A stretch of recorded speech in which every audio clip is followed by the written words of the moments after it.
please. Please rise for the Pledge of Allegiance. Pledge allegiance to the flag of the United States of America and to the republic for which it stands, one nation, under God, indivisible, with liberty and justice for all. Thank you.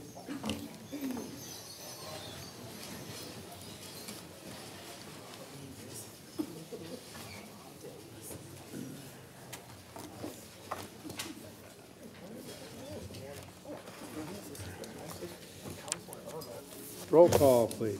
Councilmember Irby? Here. Councilmember Page? Here. Councilmember Wassinger? Here. Councilmember O'Mara? Here. Councilmember Dolan? Here. Councilmember O'Leary? Here. Councilmember Harder? Here. Mr. Chair, we have a quorum. Thank you. Move for approval of journal meeting on September 15, 2015. Second. All in favor? Aye. Any opposed? Motion carries. The journal is approved. There's a motion to suspend the rules in order for the presentation of a proclamation by our county executive, Stephen B. Stanger, in recognition of Dr. Charles H. Cady, who is retiring from the Board of Transportation after 20 years of service. Second. All in favor? Aye. Aye. Any opposed? The motion carries. The rules are suspended. County executive. Thank you. Is there a representative for Mr. Cady here this evening?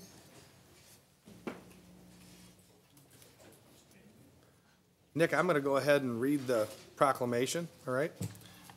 Dr. Charles H. Cady has, since January 1995, served the people of St. Louis County as a board member of the St. Louis County Board of Transportation, on which he represented the residents of the 6th Council District in overseeing the appropriation of hundreds of millions of dollars in vital road and street improvements that benefited the entire region. And whereas Dr. Cady, along with his wife Marlene Cady, of more than 50 years, has lived and worked as a chiropractor in St. Louis County, where he has been involved in various organizations and was especially active in the Lee May Chamber of Commerce. And whereas the mission of county government cannot be achieved without the very significant contributions of community-minded persons like Dr. Cady, who has given of his valuable time and his personal energy for 2 decades, and who has well earned his retirement from public service. I therefore, County Executive of St. Louis County, in recognition of all Dr. Cady has done for the welfare of our community, hereby proclaim Tuesday, September 22nd, 2015, as Dr. Charles H. Cady Day. May I give this to you, Nick?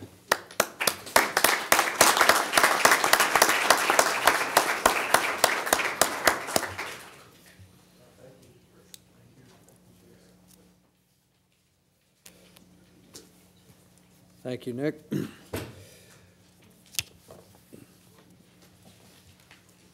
We have no bid openings this evening, so we will move to communication. Mr. Chair, there are no tax compromises this evening, so we'll move to zoning matters. Under zoning matters, item number 1, 3rd District. Receive, file, and the county council be directed to prepare the appropriate legislation. So ordered. Item number 2, 6th District. Receive, file, and the county councilor be directed to prepare the appropriate legislation. Same motion for number 2. So ordered. We have no road and bridge matters this evening, Mr. Chair, so we'll move to other communications. Under other communications, item number 1. Receive and file in the same motion for item number 2, and that will be the order. Item number 3. Receive, file, and the county council be directed to prepare the appropriate legislation, and that will be the order. Item number 4, 6th District. Receive, file, and deposit agreement B be approved as requested. Second. All in favor? Aye. Any opposed? The motion carries. Item number 5, 6th District. Receive and file. So ordered. Item number 6, 1st District.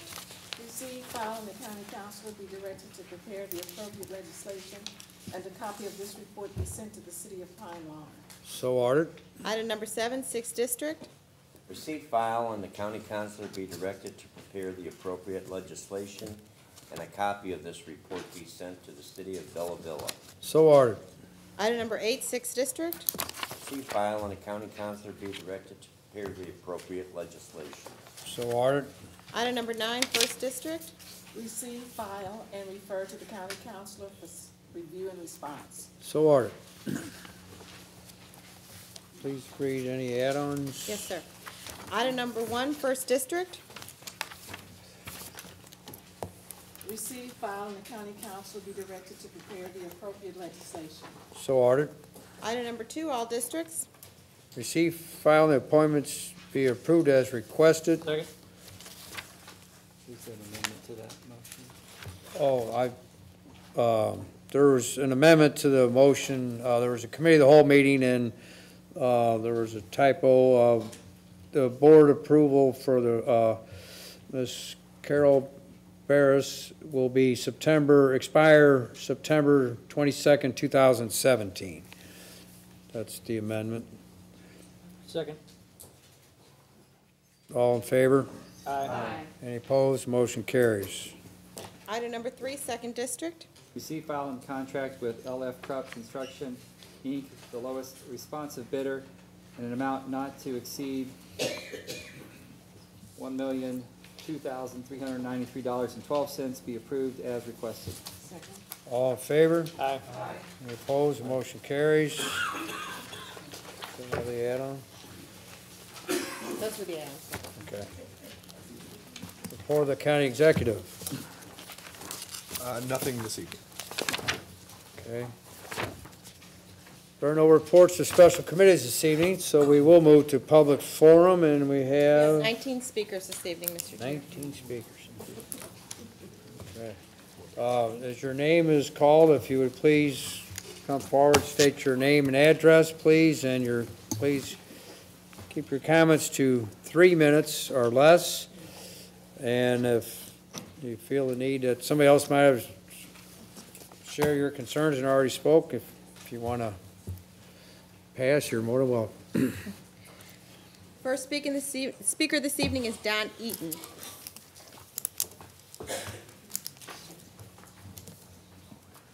Good evening, ladies and gentlemen. How are you this evening? My name is Don Eaton. I have a property management company, Eaton Properties. We manage about 1,600 units through the metropolitan area. And our location of our office is 3828 South Old Highway 94 in St. Charles, Missouri. And, we're a fully licensed real estate company, so we are bound by the rules and regulations of the state of Missouri. So 96% of the things that you're asking on the bill that you're proposing, we already do. But I would like to speak to the 4% that we're a little bit confused on. If you really want to stabilize the neighborhoods, there needs to be a joint attempt to do this. We need to have some input into this. I'd like to speak briefly on those 4 issues. We do our best to comply with anything and everything we're asked to do as property managers, but we have a communication problem. An example, this is a county notice for public nuisance, grass, weeds, noxious vegetation. This is just one of the things that we will get from time to time. The inspector signed this on 9/10/15. It sat on somebody's desk until the 15th of September. So 5 days it sat on somebody's desk. We got it on the 18th, and it says that we're supposed to comply by the 17th. That was 1 day later. I know that there's got to be, we're in the 21st century, there's got to be a better way of communicating than to be able to find these things out this way. I mean, email costs nothing, and you can have someone at the office see if an email is read. It costs 41 cents to send this notice out, and so we get a multiple all the time, and we comply. We always comply with whatever you're asking us to do. Secondly, good owners and good management teams do not want bad tenants any more than you do. But when you fine, suspend, or jail the owners and leave the tenant out of the process, you're unrealistic as to moving that tenant out in a timely fashion. There's a legal process that has to take place. We can't just go move the tenants. And sometimes that legal process takes up to 90 days. And the legal process for removing a tenant for non-payment is a ridiculous time. But removing a tenant for bad behavior is almost impossible because you guys aren't giving us any teeth if we had to go to court. A better way than going after the landlord would be to issue the tenant that is disobeying the law a ticket. They get a ticket, they have to go to court. They lose in court. Then we have teeth to go after them because we have rules and regulations in our lease that require them to follow certain rules. But when they're not included in the process and we have no proof when we go to the That's 3 courts. minutes, Mr. Chair. I understand. I won't get my other two things in, but, Well, can I We're- continue for a minute? no, we've got 19 speakers, and 3 minutes it's not fair to the rest of the Well, speakers. I completely understand. Thank you, though. So, thank you. Next speaker is Joanna Mack. Travis Scribner.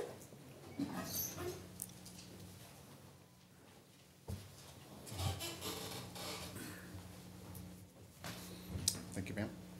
Ladies and gentlemen, my name is Travis Scribner. I'm actually the maintenance director and a general contractor that works with Eaton Properties and other property management company in the St. Louis, St. Charles area. So generally, what we're here for this evening is the Chapter 825 that's currently being proposed. And I feel that in the essence of it, it is a very good idea. The reason we have so many speakers here tonight, I would assume, is to discuss this. And it's not that we want to shoot this down. It's not that we're naysayers or anything. We just want collaboration. We would love to sit down and talk with people that are the proponents of this bill to come to a decision together. Because a lot of this stuff, especially with the maintenance violations and things like that, does come across my desk personally. And it does take up a lot of my time. Now, it would be beneficial to everybody involved to work together versus against each other. So, like Don was saying about better communication and to be on the same page together, I think would benefit the entire community. So, it's not my goal to take up the full 3 minutes. I know we have multiple speakers ahead. So I just wanted to reiterate that, you know, we are here to assist the community and the people that live in our community to work together. And I think that's ultimately why we're all here. So, ladies and gentlemen, I appreciate your time. Thank you very much. I would definitely love for a follow-up from each of you to discuss this proposition to move forward together. Thank you very much. Can I make one comment? Yes. Travis, I have worked with the Realtors Association, and a lot of this bill was cleaned up through the help of the Realtors Association. I know they weren't gonna be 100% for it, but a lot of the cleanup to this bill was with the Realtors Association. May I add something to that, sir? You're out No, of order, you're- sir. So You're out of order. he's, So I just wanted, there has been communication in the last 2 years regarding this bill. And I'm very new to this, Yeah. and so I greatly If you got any appreciate other that. questions, shoot me an email or call my office. I'd be more than glad to help. That I greatly appreciate, and I'd be very happy to do that. Thank you Thanks, so Travis. much, sir. Next speaker is Joseph Ord.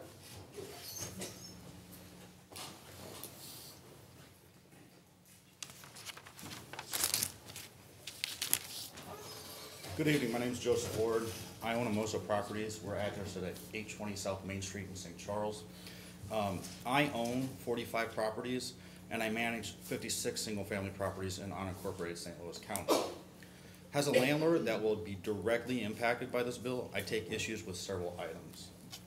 825.100, the public nuisance codes referenced under sections 825.250, 825.400, Roman numeral 3. These are listed as items a landlord's license can be refused, suspended, or revoked. Specifically, Chapter 607. This is the trash code. There are already ordinances and laws on the books that require occupants to have trash service, and fines are imposed if they don't. These fines go with the property and therefore are the owner's responsibility. Why do we have to duplicate these same ordinances under another bill? Why don't you just enforce the law as it stands now? Chapter 716. This code is a laundry list of misdemeanors aptly named the Petty Offenses Code.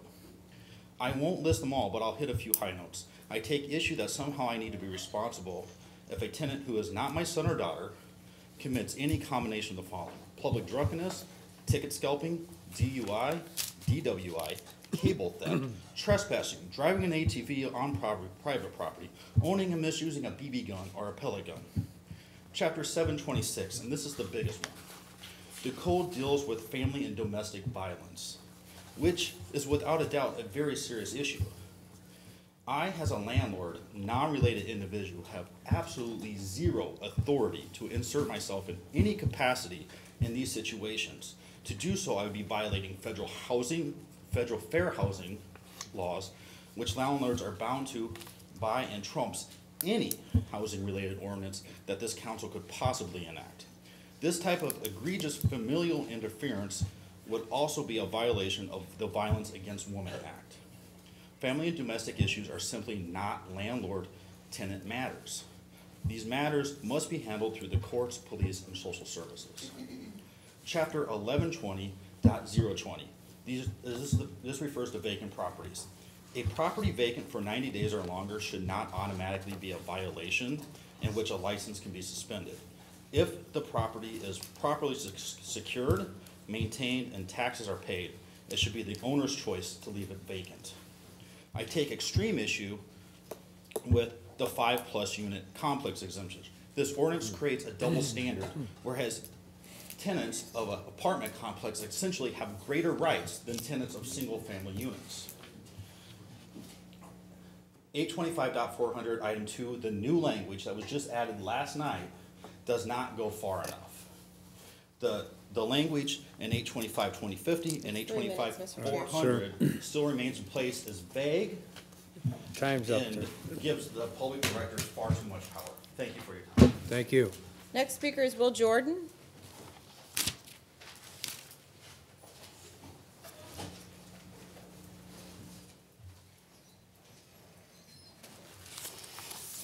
Hello, Council. My name is Will Jordan. I'm the Executive Director of the Metropolitan St. Louis Equal Housing Opportunity Council.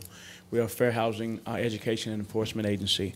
I'm here to speak in particular about the bill's effect on St. Louis County's duty to affirmatively further fair housing in the recipient of CDBG funding. So essentially, I really believe that both in the bill itself as written and possibly in how it's enforced, that you're going to be on the radar screen at HUD, the 9th floor of DC at the HUD office, about whether or not St. Louis County is complying with the duty to affirmatively further fair housing.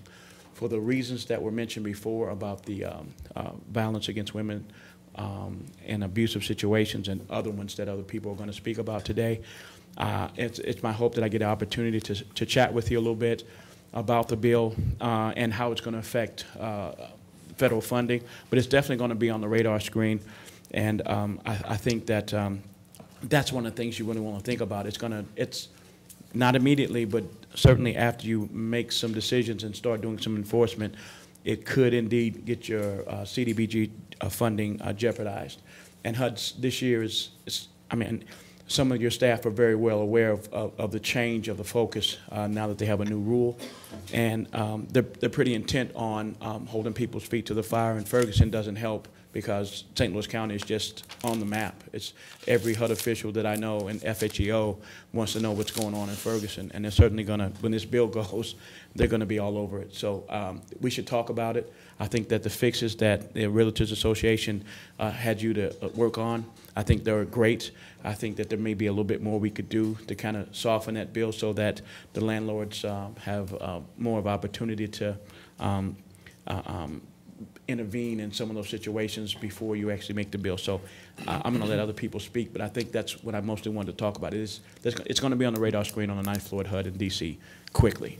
But, Will, I understand that, and if you look at the new sub-bill, it specifically states what is illegal activity, and it has nothing to do with some of the items that you have brought up. If you look at under Section 2, yes, sir. Paragraph I, it does specifically address that. So this should clarify any Fair Housing Act concerns. Certainly, okay. And I appreciate that. Thank you, sir. Thanks, Will. Okay. Next speaker is Brian Wertz.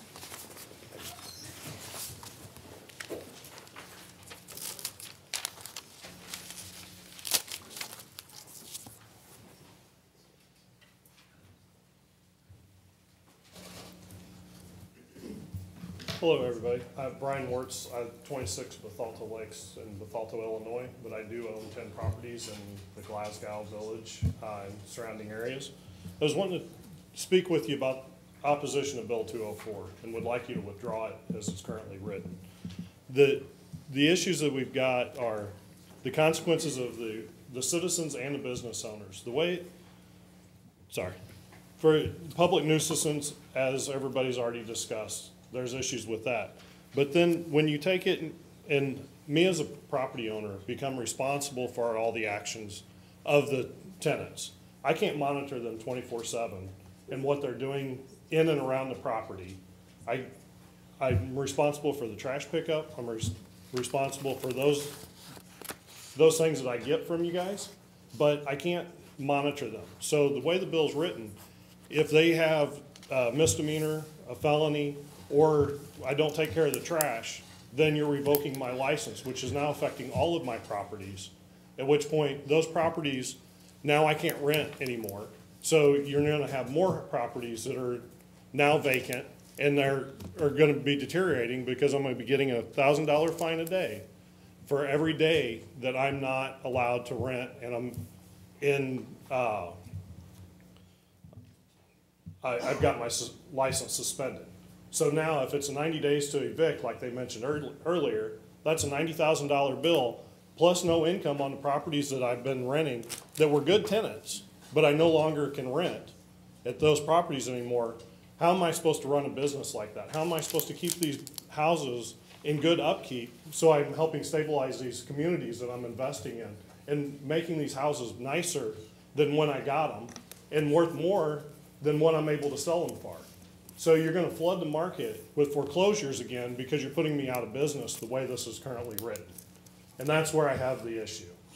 So thank you for your time. I'll give some time up, but I second what they mentioned and then the way it impacts me financially and the communities that I'm investing in and trying to make a better community, that it's gonna hurt them worse. I think as long as you keep your properties up, you don't have a worry in the world about this bill. That's very simple. You take care of your property, it does not affect you. It's the problem properties that we're going after that have been a nuisance to this neighborhood and many neighborhoods in the North County area that I deal with, and we're trying to address it. So if you're a good tenant, you're a good landlord, you have no problem. But then we don't need this law, sir, because we've already got those ordinances on the books. We don't need more ordinances. We just need to enact the ones that or take care of the ordinances we have. And we're setting it up to where we now have to go and pay a fee every year. There is no fee involved. So, There's no fee involved. well, I gotta go get my bill, or I've gotta go get my license. Every year I gotta renew. So I'm assuming just like an occupancy This bill permit. has no fee attached to it. No Okay. fee, but you do have to come in every year. I gotta come in every year and do that, which is a drain on your guys' resources. I mean, somehow you gotta fund these people in this department to do this, so. This time, we're trying to address where we can do everything online. Okay. That's our goal. All right, So you won't have to spend your time coming in. okay. Yeah. Thank you, Thank you. everyone. Thank you. Next speaker is John, I'm not sure what the last name is, Braff?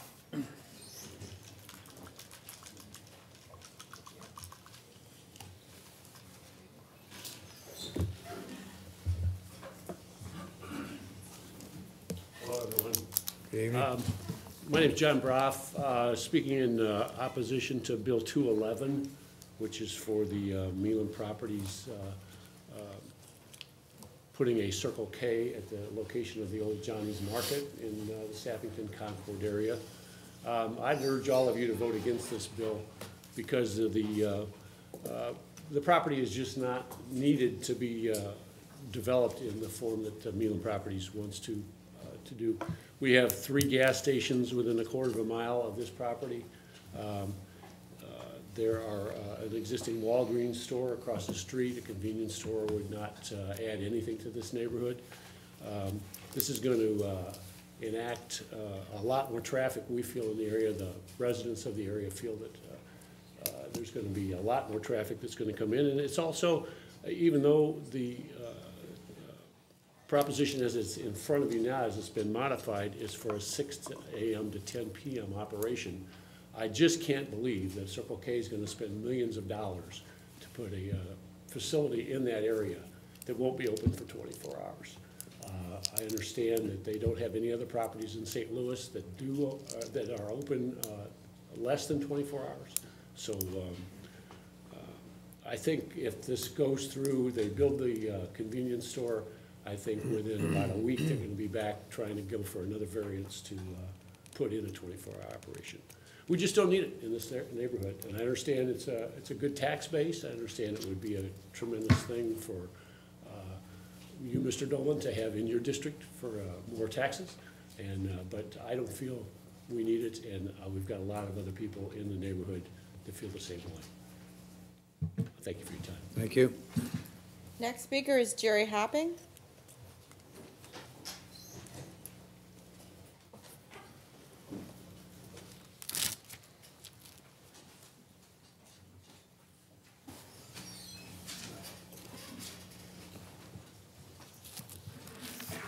Thank you, and good evening, Mr. Stinger, Chairman, ladies and gentlemen, councilwomen. I appreciate the time tonight. We're here to ask Congressman Romero to withdraw his rental licensing Bill 204 and its substitute, or convince the council to basically vote against it.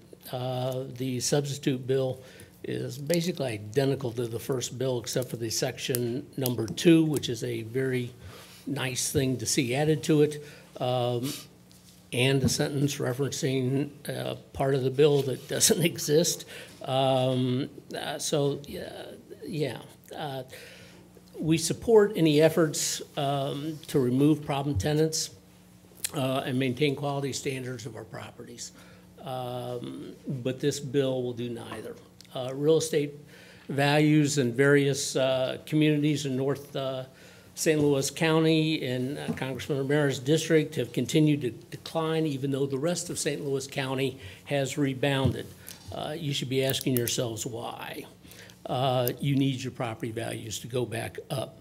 Abandoned properties, neglected bank-owned properties, as well as slumlords are major contributors to this situation.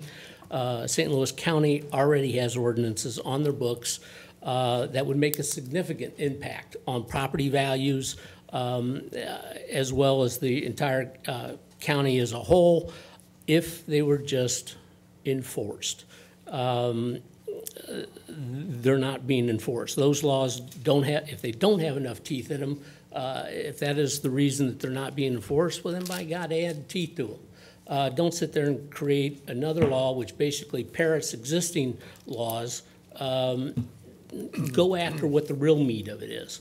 But to write new laws that basically say the same thing that's existing is a waste of your time and legal resources. But even worse in Bill 204 is that it parrots existing. It discriminates against single-family property owners and avoids high-density units. A bill that also demands a landlord to start eviction processes, which various attorneys that we've contacted have looked at Section 2 of the new substitute bill and said there's no way on God's green earth can we find a judge that would uphold that eviction process. So basically now you're penalizing us because the legal system won't do what you're asking us to do. That's way out of our hands. Why continue to create bills that cost the county illegal expenses that don't have to? Propose a bill that is legally sound and fair. Why put something in that discriminates right off the bat? It's 3 minutes, Mr. Chair. I appreciate your time, and please open your doors and talk to us versus us having to come visit y'all each week. Next speaker is Abir Moten.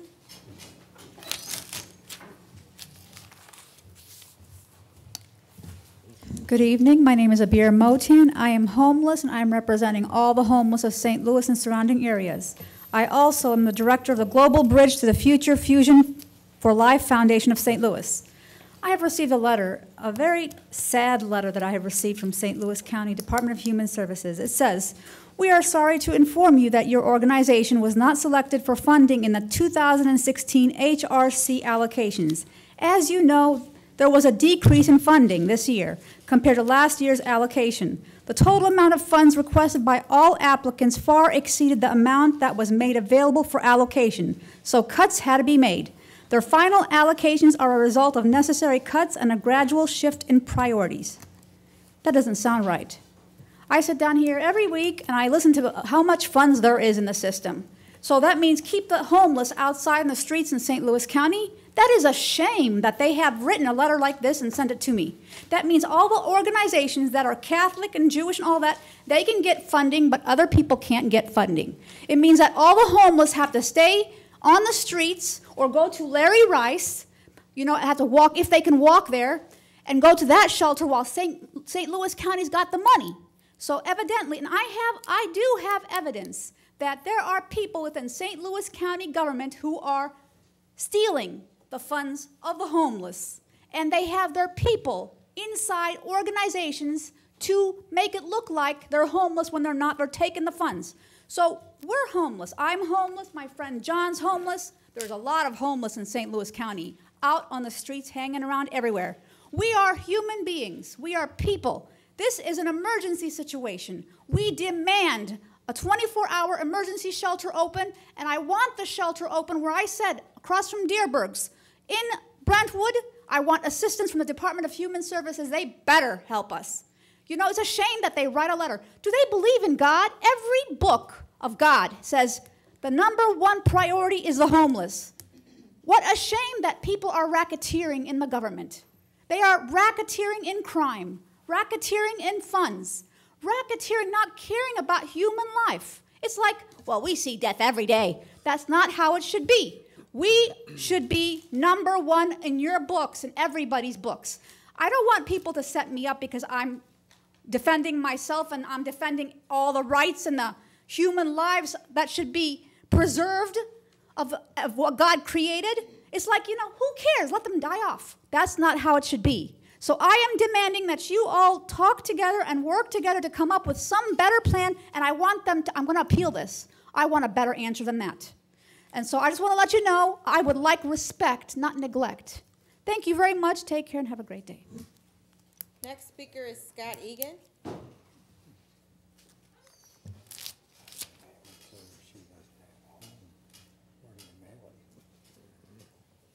I don't know, that's a good point.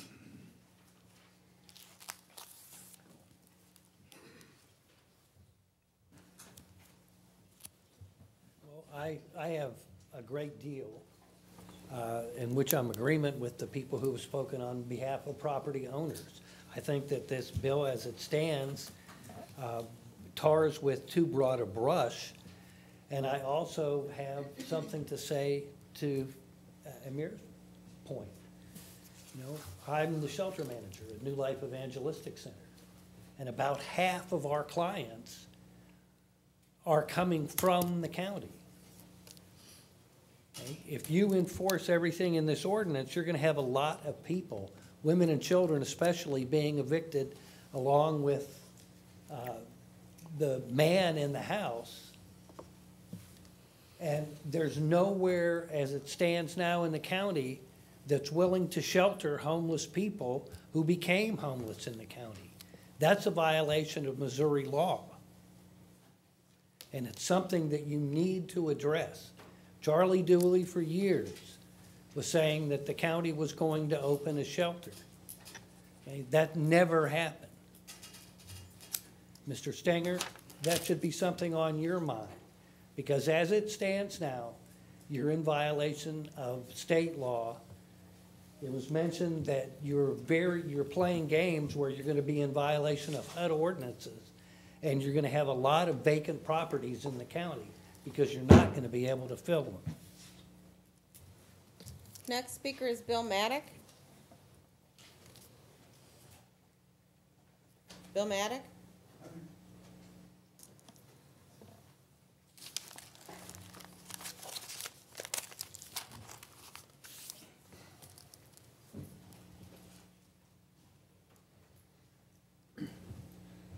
I'm the production manager for Channel 24. It's New Life Evangelistic Center. I read through this bill, and I got a couple of questions. Don't really have much to do with the bill itself. It has to do with attitudes. The Justice Department has stated that chasing people around who have nowhere to go is unconstitutional and in violation of the 8th Amendment. You must provide them some place to go. You must. There's no option. You have to. And then I look at this bill, and this bill is a laundry list for evicting people you don't like. Tell me something. When did this place become a land of lords and serfs? The Declaration of Independence says that all men are created equal. You are not more equal because you have more money. The person who is laying in the street, who gets kicked around by the police under your direction, is equal to you. You need to face that, because you are going to have a rebellion on your hands if you don't face it. Now, I don't want to see that rebellion happen, but you need to stop treating yourselves as superior, because, my friends, you are not. Next speaker is Kalila Jackson.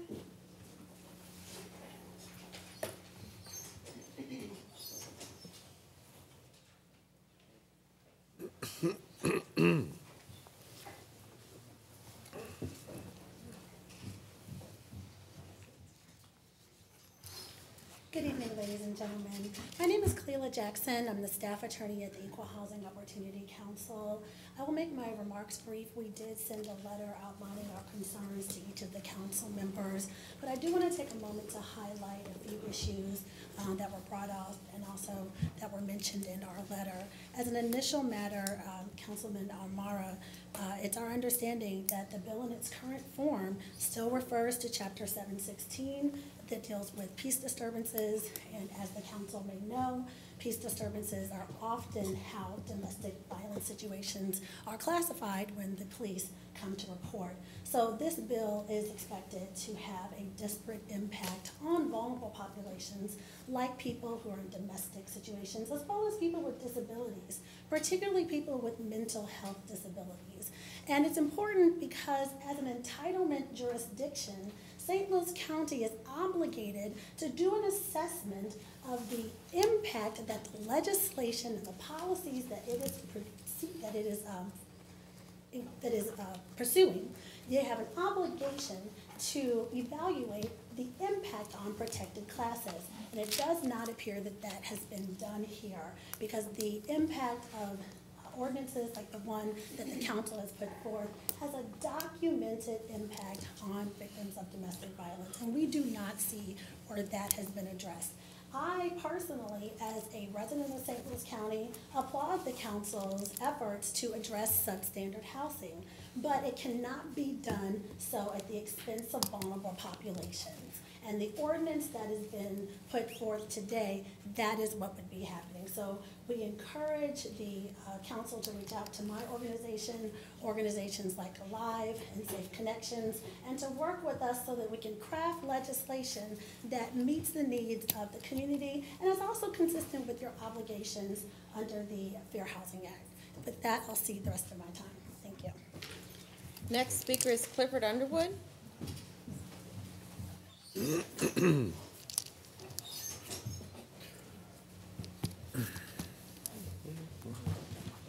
Executive Stegner, Chairman Dolan, members of the council. This is addressing substitute bill for 211, dealing with the Mealand properties.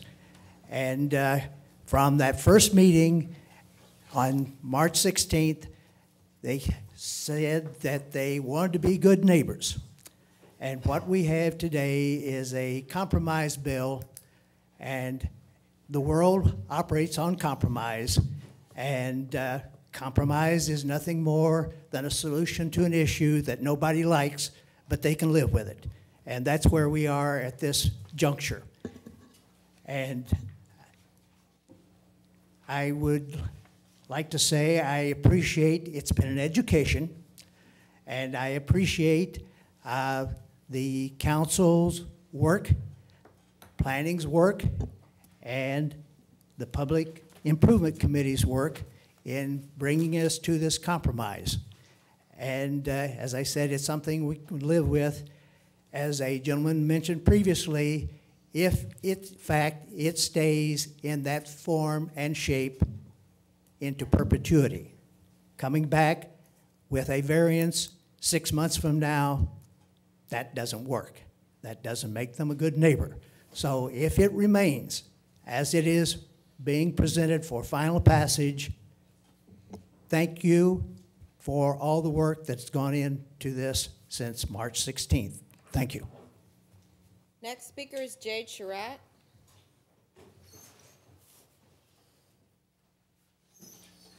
Jen,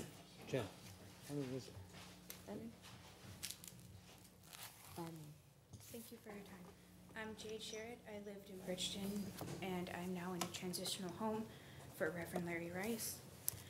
And I have to disagree with certain points on this bill of how if the parents or somebody gets a DUI or a DWI, how they could be evicted, because what are the children supposed to do? Me, as being a teenager, it's hard to not be able to have a home to live in. Trying to get an education. So I just want to know why there aren't any shelters in the county, and that I wonder what the children are supposed to do. Next speaker is Jim Heffernan.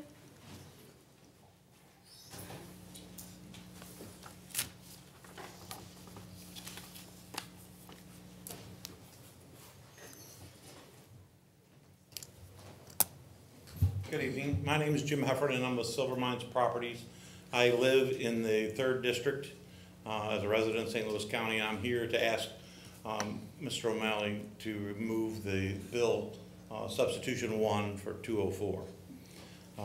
If you read through the bill, it has some very strong teeth in it regarding landlords and landlords' abilities to control the tenants. We find ourselves in a position when I read through that bill to be in a situation where I'm almost being asked to be the parent in some of these situations. We really don't have control over a lot of the issues that are highlighted that we'll be responsible for. When you go through the bill and you step through it line item by line item, you find there's a whole litany of items that require us to be responsible for and to ultimately control that we really don't have control over. We are the landlord. We manage the property. Today there are occupancy permits that are required. These occupancy permits that are required for every home to be done before the children can go to school, before a lot of issues. So there's teeth in this current system, and perhaps they could be tightened up tighter than they are today. But to attack this from a standpoint that says the landlord is the bad guy here and that he needs to be in such a position where he can evict these people if they don't perform the way they need to perform, if they don't avoid the ordinances that are there. If you go through the list of ordinances of what they're responsible for, they're overwhelming and they're very difficult for a landlord to control. So as we stand forward and we look at this package, what I'd like to see happen is that the landlords and the council get together and perhaps a committee be put together, and let's look at the way that we can adjust the current occupancy permit in such a manner that we can control some of the issues that are creating a problem. Vacant homes are a real issue, and I do a lot of business in Glasgow Village, and there are plenty of vacants. There's probably 200 plus vacant in Glasgow Village today. Many of those are owned by banks and are on your tax rolls. They have tax dollar amounts owed on them that are in excess of the property value. So if you go to say, I want to try to buy this house and put it back on the rolls and rent it, I can't do it because the taxes are too great. Now they'll write off some of the grass mowing and things, but you still have a house that's worth less than what's the taxes are owed on it.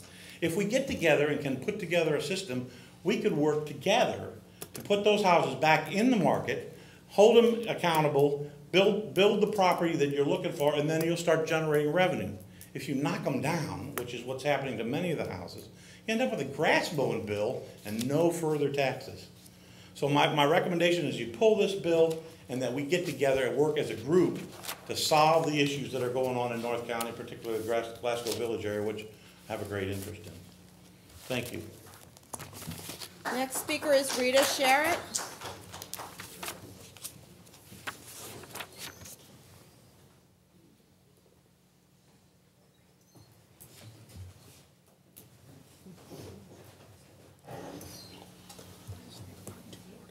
I disagree with this bill, but I have something that you guys might want to think about instead of just this bill. It's called positive ticketing. I run positive ticketing for Reverend Larry Rice, where I go out and talk to the police departments, get them to change their way of being in their car all the time. Get out on the streets and get to know the neighbors, get to know the people. And when they see the people doing something right, they give them a positive ticket. I go out and get the rewards for those positive tickets. I've got businesses that give me rewards. I handed out from the zoo a membership last weekend for positive ticketing in Mulling Acres. I've handed out free Six Flags tickets. I have businesses that give me tickets and give free pizza, free food and stuff. I go out and do this.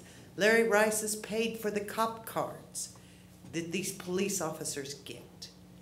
We're not asking your police departments to pay for this. We're doing it for them. They just need to come on board and have positive ticketing. I would like to talk to every councilman personally. My name and number is on there. I'd like to talk to you all about positive ticketing because I'm trying to get it going. I had it going in Precinct 1 of North County. Then they changed all their police over and they quit doing it. They didn't even give it but 1 month because they changed everything and the new commander up there says, no, I don't want to do it. Mulling Acres, it's made a big difference in their city. I'd like to get it going in Ferguson. I'd like to get it going in a lot of your cities. I think it would change a lot. I'm trying to get it going in the city too. Thank you. Thank you. Next speaker is Stephanie Lunimus.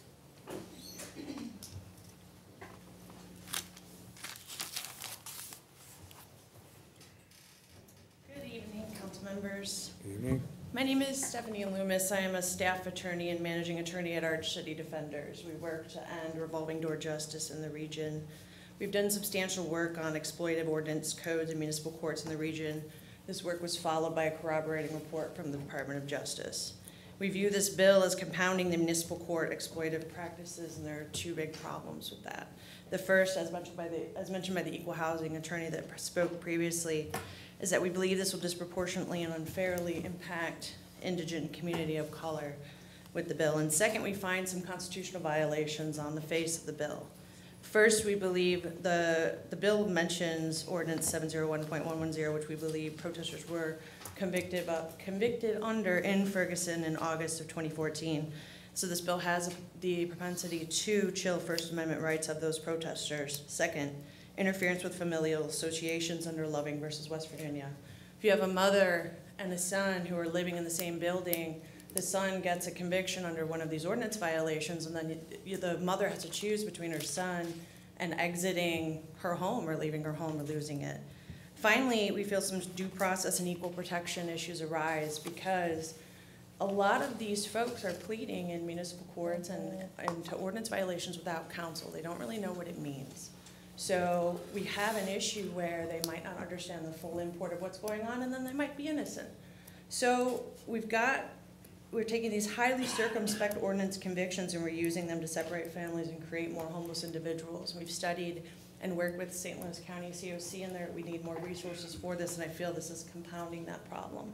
So we would like a bill, we would like to take a look at the bill, make sure that it's not unconstitutional on its face and that it doesn't disproportionately impact vulnerable demographics. Thank you for your time.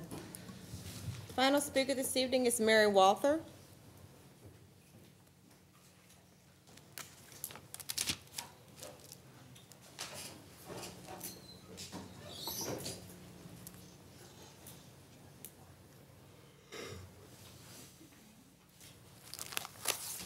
Good evening. Good evening. As some of you know, I'm hearing impaired, so if you could speak up louder to help me. I'm involved with the Johnny's Market property. This property at one time was owned by my great-grandfather and my grandfather, and as a mercantile store. My father worked in it. My mother worked 25 years behind the courtesy desk at Johnny's Market, and my brother had even been a bagger there. I currently live 2 houses up from Johnny's. It's where I grew up, and I moved out at 18 and moved back in after my mother died in 2006. I see something that I didn't receive in the mail, but gentleman back there did. I was looking at it. It's showing that they want to have this Circle K open from 5 a.m. to midnight. This is pretty upsetting to me. It would cause me to wake up and keep me awake because my bed, where my head is on my bed, is right by the window that goes out here towards the Circle K. This is going to bring people into our residential neighborhood who are going to be walking up and down the streets at night. We currently have a nice residential neighborhood. It's probably going to decrease the value on the homes. And thank you very much for listening. Thank you. As our final speaker this evening, Mr. Chair. Thank you.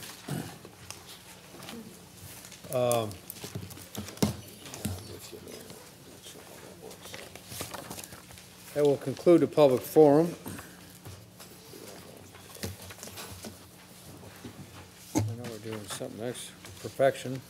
Introduction. Or introduction, I'm sorry. Bill number 226, introduced by Councilmember Dolan, an ordinance authorizing the county executive to accept a quitclaim deed of approximately 5.57 acres of right-of-way from the Missouri Department of Transportation for inclusion in the Hanley Road Jug Handle Project, establishing same as part of the arterial road system AR-1226. Bill number 227, introduced by Councilmember Dolan, an ordinance amending ordinance number 26,043 as amended by repealing and reenacting Section 2 pertaining to 4 grants from the Office of National Drug Control Policy for support of police functions related to drug law enforcement. Bill number 228, introduced by Councilmember Dolan, an ordinance amending ordinance number 25,767 as amended by repealing and reenacting Section 2 pertaining to acceptance of grants from the Office of National Drug Control Policy for support of police functions related to drug law enforcement. Bill number 229, introduced by Councilmember O'Leary, an ordinance amending ordinance number 23,525 as amended by repealing and reenacting Section 3 pertaining to PC 50-07, JDS Development Incorporated.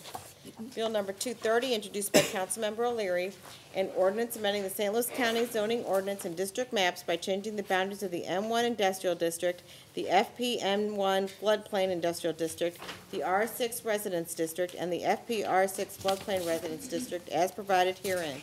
PC 18-15, Oberon LLC. Bill number 231, introduced by Councilmember O'Leary, an ordinance authorizing and giving preliminary approval to a planned environment unit development of attractive land located in the R6 Residence District and the FPR6 Floodplain Residence District, subject to conditions, PC 19-15, Oberon LLC. Mr. Chair, that is all the bills. Thank you. Perfection of bills. Bill number 8, introduced by Councilmember O'Meara. Hold, please. Bill number 8 is held. Bill number 221, introduced by Councilmember Dolan. I move to perfect Bill number 221. Second. All in favor? Aye. Aye. Any opposed? Motion carries. Bill number 221 is perfected. Bill number 222, introduced by Councilmember Page. I move to perfect Bill number 222. Second. All in favor? Aye. Any opposed? Motion carries. Bill number 222 is perfected. Bill number 223, introduced by Councilmember Page. I move to perfect Bill number 223. Second. All in favor? Aye. Any opposed? Motion carries. Bill number 223 is perfected. Bill number 224, introduced by Councilmember Page. I move to perfect Bill number 224. Second. All in favor? Aye. Any opposed? Motion carries. Bill number 224 is perfected. Bill number 225, introduced by Councilmember O'Leary. I move to perfect Bill number 225. Second. All in favor? Aye. Any opposed? Motion carries. Bill number 225 is perfected. Final passage of bills. Bill number 52, introduced by Councilmember Dolan. Please hold Bill number 52. Bill number 116, introduced by Councilmember Dolan. Please hold Bill number 116. Bill number 204, introduced by Councilmember Dolan for Councilmember O'Meara. Mr. Chair, we have a substitute bill. Please read. Substitute Bill number 1 for Bill number 204, introduced by Councilmember O'Meara, an ordinance amending Title 8 St. Louis County Revised Ordinances 1974 as amended occupations, businesses, and licensing by enacting and adding a new chapter to be known as Chapter 825 Residential Rental Property Licensing Code. Move for the adoption of substitute bill number 1 for bill number 204. Second. All in favor? Aye. Aye. Any opposed? No. Motion carries. Bill number 204 is the subtitle, or sub-bill 1 for 204. 204 is adopted. Substitute Bill number 1 for Bill number 211, introduced by Councilmember Dolan. Please hold.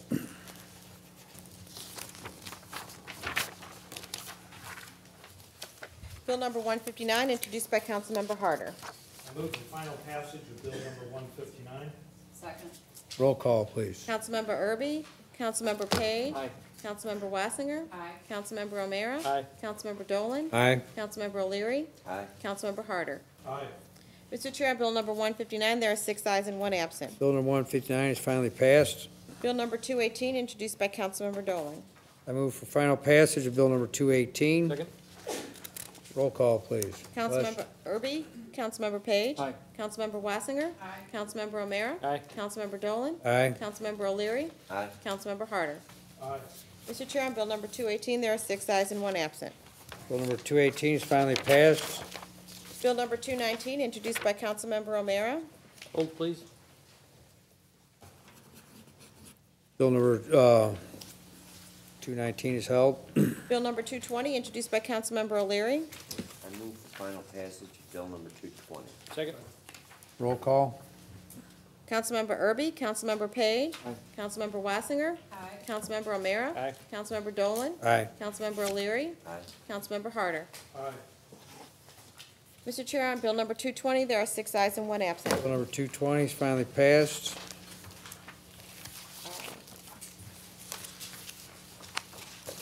Mr. Chair, did you have the alternates back to this resolution? Do I? I'll introduce. You can bring it up. Talking about the resolution? Yeah, I'll, Resolution. we got it. You'll sponsor it? Yes. Okay.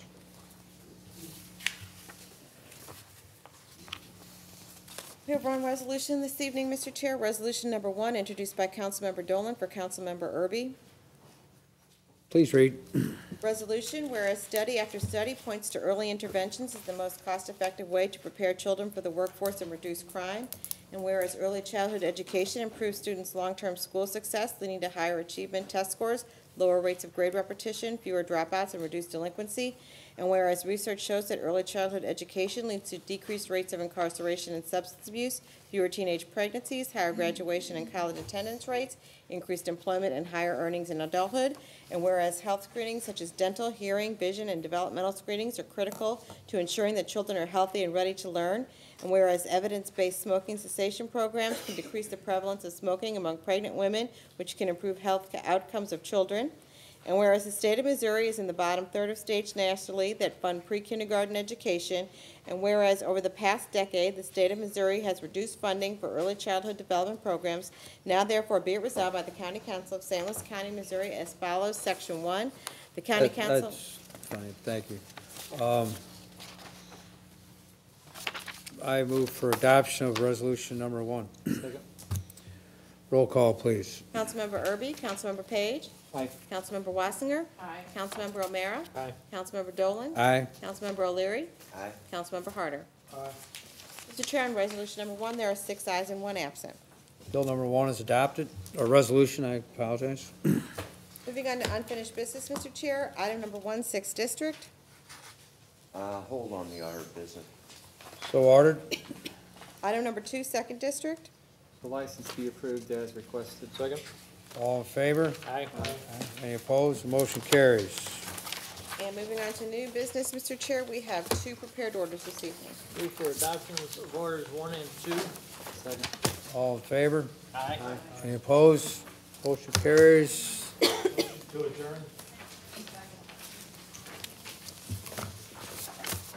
All in favor? Aye. Any opposed? We are adjourned.